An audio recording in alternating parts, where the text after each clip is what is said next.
anchor inspiring us to work harder, how can I not take up this challenge? Coming up next, over the next few episodes, our podcast on a health topic which scares everyone. I'm talking about cancer, one of the top contenders for high morbidity and mortality all over the world. Hi, this is Dr. Amrita and you're listening to the Health Wealth Bridge podcast by Dr. Amrita. Before I go on, a necessary disclaimer. Any health topic I discuss on this podcast is only for awareness and educational purpose. For information related to your health, always consult your doctor. Now, a word about a favorite brand before I go on to the next part of the podcast. One of the brands I love using are software. It has a free web browser version for Google Chrome and also for Firefox web browser. You also have a WordPress plugin which you can use to craft better headlines right from your WordPress dashboard. Who doesn't want to have attractive headlines for their blog posts, their social media posts, their podcast headlines? When you are not able to do it yourself, take some help. And that's where Co-Schedule Headline Analyzer will help you. This podcast is brought to you by Shushastho Healthcare. Did you know HPV is a virus that can cause cancer? Wait, what? What is HPV? Is that what you're thinking? Then let me tell you. It's a ubiquitous virus worldwide and can affect the reproductive system in women. But the spotlight on HPV came due to its role in cervical cancer. Cervical cancer is the fourth most common cancer for women worldwide and the second most common cancer in Indian women. As per the 2021 HPV Information Center data, every year approximately 5,69,847 women are diagnosed with cervical cancer and more than 3 lakh die from the disease. So how did this topic come about? Let me start at the very beginning, and maybe this will help you talk to your kids also about HPV. My daughter came home from school one fine day and asked me, "Mom, what's cervical cancer?" I was folding laundry and the question was so out of the blue, I stopped and thought, this is it. I must have the talk. I always believe in age-appropriate communication and education, but this was not something I thought would be the first conversation. So I did the classic mommy thing. I asked another question. I asked my daughter, "Where did you hear about cervical cancer?" And she answered, "Oh mom, one of my friend's grandma has her surgery today for cervical cancer." And my friend was distraught. I was in a quandary and then I thought this was a good way of explaining this issue. This is what I told her. It all starts with a virus called HPV or the Human Papillomavirus. As the name suggests, it's a virus affecting humans and cause papillomas or warts. I had read in the Center for Disease Control and Prevention site that it is so common worldwide that both men and women who are sexually active may carry the virus, though they may not have any symptoms. Also, our books say the same. My daughter asked, "Does HPV cause health problems?" Me, yes it does, but in many cases, HPV infection naturally resolves within the 2 years without health problems. Otherwise, it can cause genital warts and cancer.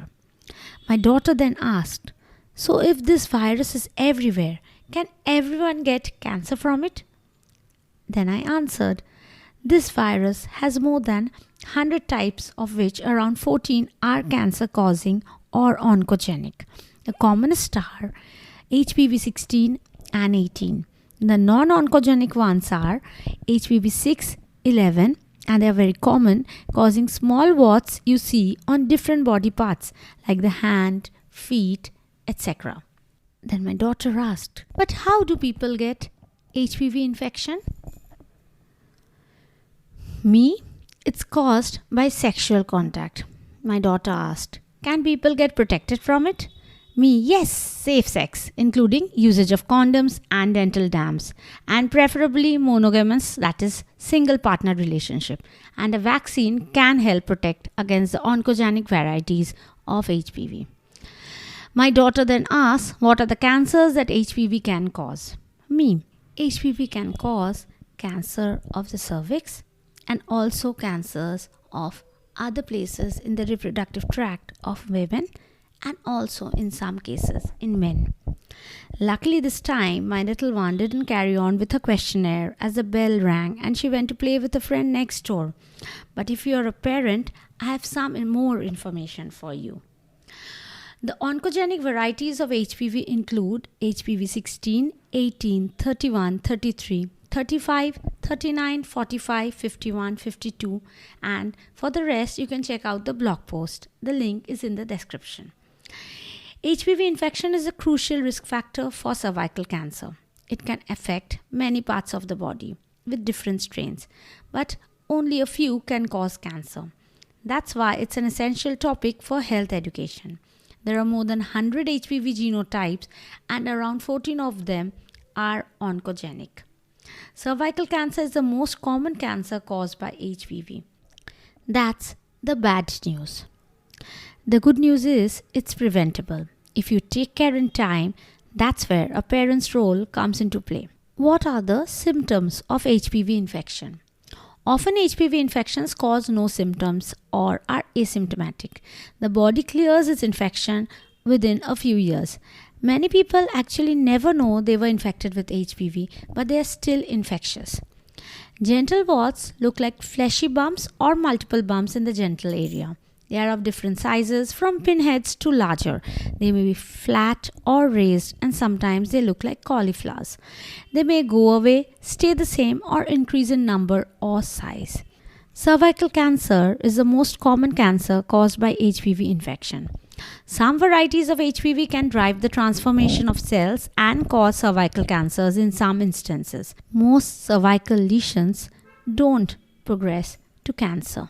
But since access to health care and reporting go hand in hand, the numbers we may have may be just an approximation. The period from infection with oncogenic HPV and cancer may exceed 20 years. Depending on immune status, most infections get better within 1 to 2 years. HIV-infected people and those with depressed immunity may have difficulty getting the virus out of the bodies.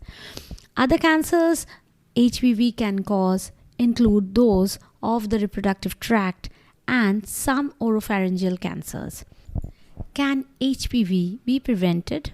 There's no treatment for the virus itself, but most genital HPV infections go away with the help of a person's own immune system. For warts, consult your doctor.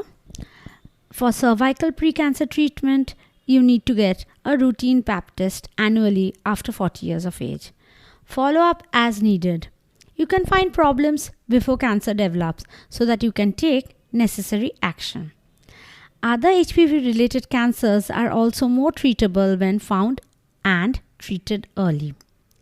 The best way to prevent HPV infection is to never be sexually active. But since that's not practical, to lower your risk, you can limit the number of sex partners, use protection, get vaccinated, and get screened for cervical cancer. Routine screening for women aged 25 to 65-year-old can prevent cervical cancer. Protection is best when the vaccine is given before infection with HPV. Consult your pediatrician or gynecologist about the right ages to give the vaccine. You need to remember that to find out the most suitable vaccine and vaccination schedule for you, you need to talk to your doctor first. You can also consult the experts available at knowmorehpv.com about HPV prevention. You will get the link to the blog post and the resources in the description of the podcast. This information is for awareness only, and this was issued in public interest by MSD India. You were listening to Dr. Amrita on the Health Wellbridge podcast.